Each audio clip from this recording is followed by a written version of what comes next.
दोस्तों आपने कंसिस्टेंट रहने के लिए YouTube पर कई वीडियोस देखी होंगी और इनसे मुतासर होकर ज़िंदगी में कई तब्दीलियां भी की होंगी।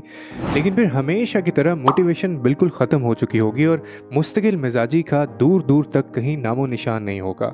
लेकिन दोस्तों ये वीडियो बिल्कुल अलग और प्रैक्टिकल टू फॉलो होने वाली है, क्योंकि आज हम आपको अपनी खुद की कई सालों की कंसिस्टेंट रहने का सीक्रेट बताने वाले हैं, जिसकी मदद से हम सालों से मुस्तकिल मिजाजी से अपने गोल्स पर काम कर रहे हैं, मल्टीपल टीम्स को मैनेज कर रहे हैं। ऐसी ही काफ़ी और भी चीज़ें, फॉर एग्जांपल जिसकी एक झलक आप हमारे चैनल पर भी देख सकते हैं, जहां बगैर रुके एक के बाद एक वीडियोस आपके सामने लाई जा रही हैं। दोस्तों साथ ही हम आज आपको एक सीक्रेट रूट कॉज भी बताने वाले हैं, जिसकी वजह से ही कुछ लोग हमेशा मुस्तकिल मिजाजी से दूर रह पाते हैं और वो कभी भी इस चीज़ को अपने अंदर नहीं डेवलप कर पाते हैं, और जिसके बारे में अगर आपको नहीं पता तो आप कभी भी कंसिस्टेंट नहीं रह पाएंगे। दोस्तों बस इस वैल्यूएबल वीडियो के बदले में हम आप सिर्फ इतना चाहते हैं कि आप बगैर डिस्ट्रैक्ट हुए फुल फोकस और पेशेंस के साथ इस वीडियो को मुस्तकिल और आखिर तक लाजमी देखिएगा और हर एक पॉइंट को अच्छी तरह से समझने की कोशिश कीजिएगा। So first one is you have to prepare your mind and body for consistency. दोस्तों सबसे बड़ी प्रॉब्लम यह है कि हम में से ज़्यादातर लोग अपने माइंड बॉडी को कंट्रोल करने से पहले सीधा अपने एक्शंस और बिहेवियर को बदलने की कोशिश में लग जाते हैं, जिससे हम मुस्तकिल मिजाज रहने में फेल हो जाते हैं, क्योंकि आपका माइंड एक लंबे वक्त के रेजिस्टेंस को पेन के लिए तैयार नहीं करता या काम के लिए तैयार नहीं करता। आपके लिए इमोशंस और खुद पर स्ट्रॉन्ग सेल्फ कंट्रोल नहीं होता, इसीलिए ये आपका माइंड फिर आपके ऊपर हावी हो जाता है और आपका माइंड हर बार अपने मन की बात मनवा ही लेता है। और उसको ठीक करने के लिए टाइम टू टाइम आपको कुछ रूल्स याद रखने होंगे, जिसे हम खुद पर्सनली फॉलो करते हैं। आप चाहे तो अपने रूम की दीवार पर या अपने फ़ोन या वॉलपेपर पर कहीं भी इन रूल्स को लिख सकते हैं ताकि आपको ये याद रहें। द फर्स्ट वन इज़ अपने दिल की कम और अपने दिमाग की ज़्यादा सुनो, क्योंकि वो आपका माइंड होता है जो बोलता है कि छोड़ना यार बाद में कर लेंगे, लेकिन इसी वक्त आपके बैक ऑफ द माइंड आपके दिमाग के किसी कोने से एक छोटी सी आवाज़ ये भी आ रही होती है, कर ले भाई ये तेरे लिए ज़रूरी है, आगे चल के फ़ायदे में रहेगा। तो इस आवाज़ को आप इग्नोर कर देते हो, जबकि मुस्तकिल मिजाजी या कंसिस्टेंट रहने के लिए आपको अपनी डेली लाइफ में 90% अपने दिमाग की सुननी चाहिए और 10% अपने दिल की सुननी चाहिए। यानी जिस भी चीज़ के लिए आप कंसिस्टेंट होना चाहते हैं, जब बात इस चीज़ की है तो आपको सिर्फ और सिर्फ अपने दिमाग की सुननी है। दोस्तों आपका दिल क्या करना चाहता है उसे भूल जाएं, आप उसके ऊपर आप फोकस मत करें, और आपका दिमाग क्या कह रहा है, यानी आपके माइंड से क्या आवाज़ आ रही है, बस उसको सुनो और उसको करो। सेकंड, इस बात को एक्सेप्ट करो कि कंसिस्टेंसी बहुत ही बोरिंग चीज़ है, लेकिन लॉन्ग टर्म है। दोस्तों बहुत सारे लोग सिर्फ इसी वजह से इसको अडॉप्ट नहीं कर पाते क्योंकि उनको ये बहुत बोरिंग चीज़ लग रही होती है, क्योंकि स्टार्टिंग में कंसिस्टेंट रहना सबको अच्छा लगता है, लेकिन जैसे ही कुछ वक्त बदलता है, आप इस प्रोसेस में से गुजरते हैं, तो ये बहुत ही ज़्यादा बोरिंग हो जाता है और यहीं ज़्यादातर लोग इस चीज़ को क्विट कर देते हैं। लेकिन अगर आप ये बात दिमाग में बिठा लेते हो कि एक ही काम को रोज़ रोज़ करना कोई इंटरेस्टिंग या मज़ेदार चीज़ नहीं होने वाली, बल्कि कंसिस्टेंट रहना तो बहुत ही बोरिंग चीज़ है, पर आपके लिए बोरिंग काम करना बहुत ज़रूरी है। दोस्तों और जिस दिन आप इस कड़वी बात को मान लोगे, इस कड़वी बात को आप अपने जहन में बिठा लोगे, तब आप इस वक्त भी कंसिस्टेंट रहने लगोगे। एंड द थर्ड वन, ज़्यादा हार्ड वर्क करो जब आपका काम करने का बिल्कुल मन ना हो, क्योंकि डिसिप्लिन या कंसिस्टेंसी तब नहीं होती जब आपका कोई काम करने का मन कर रहा हो, बल्कि असल मायनों में कंसिस्टेंट रहना तब बहुत ज़्यादा इंपॉर्टेंट होता है। दोस्तों जब आप वो काम बिल्कुल ना करना चाहते हो, आपके अंदर से काम करने की ज़ीरो वाइब या ज़ीरो मोटिवेशन आ रही हो, ऐसी सिचुएशन में आपको खुद को कई बार पुश करना है। दोस्तों क्योंकि आपके लिए वो काम बहुत ज़रूरी है और ये आपके कंसिस्टेंट रहने के लिए भी बहुत इंपॉर्टेंट है। अब दोस्तों ये तो बात थी कि हम अपनी बॉडी माइंड को कैसे प्रिपेयर कर सकते हैं कंसिस्टेंट रहने के लिए, लेकिन अब आगे वाले पॉइंट्स में आप ये सीखेंगे कि आपको कंसिस्टेंट रहने के लिए किन स्ट्रैटेजीज और एक्शंस प्लान्स को फॉलो करना है। So the number one is design your day according to your energy.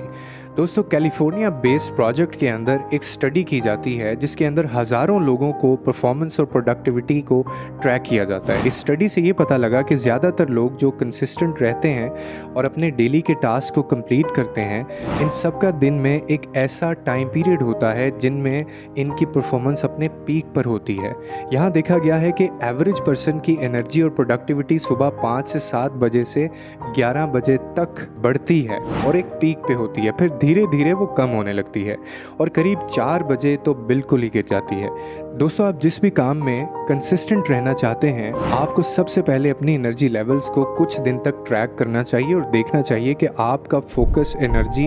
या प्रोडक्टिविटी लेवल इस काम के लिए सबसे ज़्यादा है और वो कब ज़्यादा होते हैं, और आपके दिन का वो कौन सा टाइम है जिसके अंदर आप अपने पीक टाइम से होते हैं, यानी आपकी एनर्जी भी बहुत ज़्यादा होती है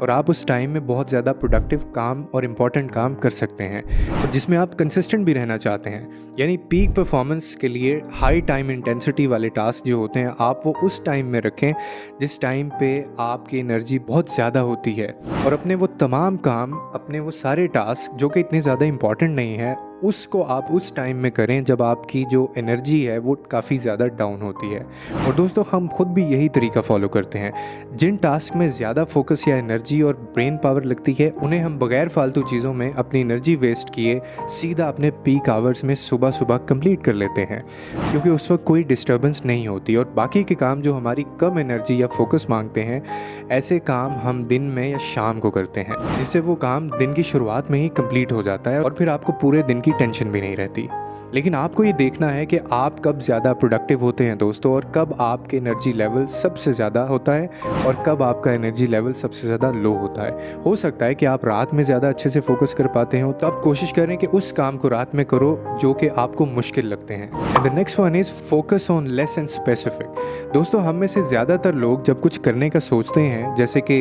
कंसिस्टेंट रहना या डिसिप्लिन रहना, तो एक्साइटमेंट और हाई मोटिवेशन में हम कई सारे इम्प्रैक्टिकल और बड़े गोल सेट कर लेते हैं, पर कहीं ना कहीं हमारे दिमाग को ये पता होता है कि ये गोल्स रियलिस्टिक नहीं है या फिर प्रैक्टिकल नहीं है, इसीलिए फिर हम इन्हें फॉलो नहीं कर पाते और फिर खुद ही को कोसने लगते हैं और हम फिर इस लूप में फंस जाते हैं। लेकिन इस प्रॉब्लम को आप बहुत ही आसानी से ठीक कर सकते हो दोस्तों, बस हमारी एक बात को फॉलो करके, जो कि ये है कि focus on one thing at a time, यानी एक वक्त में सिर्फ एक ही चीज़ के ऊपर फोकस करना। क्योंकि दोस्तों, जब बात कंसिस्टेंट रहने की आए, तो आपको ओवर मोटिवेटेड होके ये नहीं सोचना कि अब से तो मैं मुस्तकिल मिजाजी से डेली ये भी करूँगा और वो भी करूँगा। सभी चीज़ों के लिए एक साथ कंसिस्टेंट रहना मुमकिन नहीं होता दोस्तों, बल्कि आपको एक वक्त पर सिर्फ एक ही चीज़ पर कंसिस्टेंट रहना होता है और उसी चीज़ के ऊपर आपको फोकस करना होता है। जब तक जिस चीज़ के लिए आप मुस्तकिल मिजाज रहना चाहते हो, वो आपकी एक आदत बन जाती है और आपको इस चीज़ के लिए लगातार 30 दिन तक मुस्तकिल मिजाज रहना पड़ता है दोस्तों।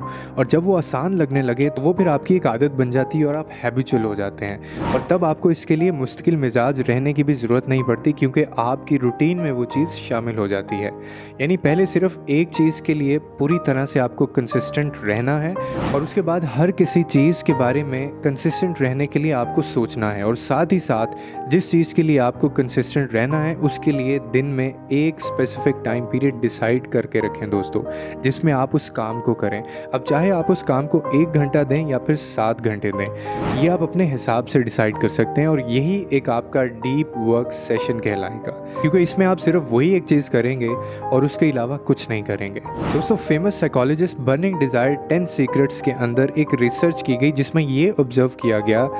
कि चूहे के दिमाग में मोटिवेशन के सर्किट सबसे ज़्यादा एक्टिव होते हैं। इस रिसर्च में जब चूहा भूखा होता है, तो वो इस वक्त साइंटिस्ट इनकी पूंछ पर स्प्रिंग लगाकर ये मेजर कर सकते हैं कि चूहा इस फिक्स्ड स्प्रिंग को कितनी फोर्स के साथ खींचता है। जितनी ज़्यादा फोर्स होगी, उतनी ज़्यादा उस चूहे के अंदर गोल तक पहुँचने की मोटिवेशन होगी। लेकिन जब साइंटिस्ट इन्वायरमेंट में बिल्ली की स्मेल फैला देते हैं, तो चूहा डर जाता है और अपनी इन्वायरमेंट से जल्दी बाहर निकलना चाहता है। और यहाँ इंटरेस्टिंग बात यह है दोस्तों कि चूहा डरने के बाद और ज़्यादा मोटिवेटेड फील करता है और इस स्प्रिंग को और भी ज़्यादा तेज़ी से खींचने लगता है। दोस्तों, हमने इस वीडियो के शुरुआत में ही कहा था कि आपको वो सीक्रेट रूट कॉज बताएंगे, और वो रूट कॉज है द बर्निंग डिज़ायर। यानी किसी भी चीज़ को पाने की या किसी भी सिचुएशन से बाहर निकलने के लिए आपके अंदर वो तड़प है या नहीं है, आपको कुछ भी करके अपने गोल्स तक पहुंचना है। इसी आग को बर्निंग डिज़ायर कहा जाता है, जो आपसे वो सारा काम करवा देती है जिसे करने के लिए आपका मन भी ना हो, लेकिन आप फिर भी उस चीज़ के लिए कंसिस्टेंट रहते हैं। और अगर आपके अंदर वो आग या बर्निंग डिज़ायर नहीं है दोस्तों, तो आपको दुनिया की कोई भी चीज़ इस स्ट्रेटजी को फॉलो करने के लिए मजबूर नहीं कर सकती और आप अपनी लाइफ में फेल हो जाएंगे।